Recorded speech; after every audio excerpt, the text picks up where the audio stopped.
Hi, welcome back. We're going to start with where we left off with the knife sharpening.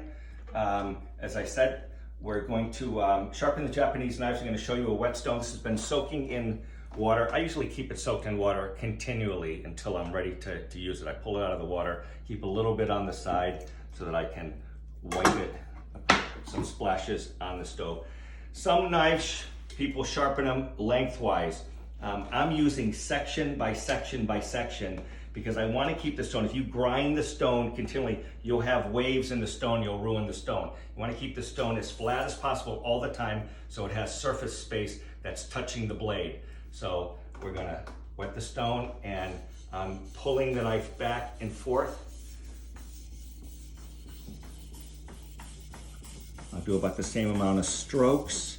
Go to the center now. 1, 2, 3, 4, 5, 6, 7, 8, 9, 10. Go up a little bit more to the finish, moving my knife. I'm also pushing down on my fingers to hold the knife flat to the whetstone. This is a Kikuichi. This stone is literally rock carved out of a Japanese mountain where the stone is developed for the iron ore to sharpen this. Very unique, and they come in different grits. I forget which one this is. It's a medium. I'm gonna go up again. And as I do that, I'll wipe it off in the corner, put a little bit more water on the stone, feel it. And then when I finish the back side of it, I'm just gonna touch it and I'm gonna pull backwards. So on a knife, the metal filings are going like this. And what you wanna do is you wanna align them. As I'm pulling them back, the metal filings are gonna come as straight as possible and you can get the knife as sharp as possible that way. So here's a few more strokes.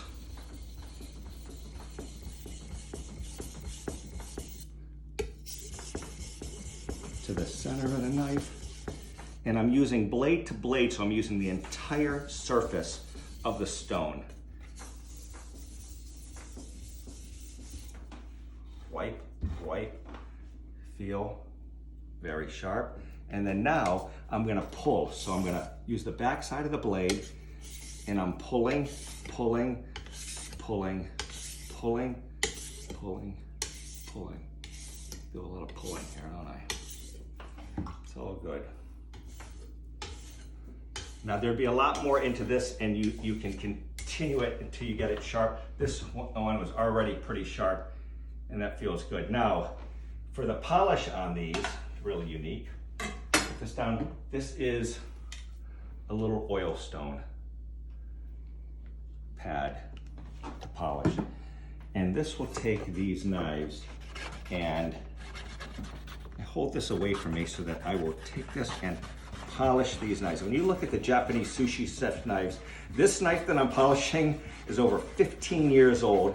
And if you look at the metal on it, it's literally waves. There's layers and layers and layers, as you can see in here. Maybe you can get the angle to see the different layers of the metal that's folded over one after another for these knives. That's the difference between a knife that is $500, $1,200, and $3,000. And believe me, they are that much, and they can be.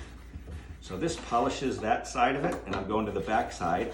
This will take off any oxidation and keep the knife really beautiful and ends up sharpening it at the same time. So when that's done, pull and a little polish on that. And we could go a little deeper, but that's not too bad. It's not bad looking for a knife that's 15 years old and used continually and extremely sharp. So that's our knife demonstration. Hope you enjoyed that. Have a great day.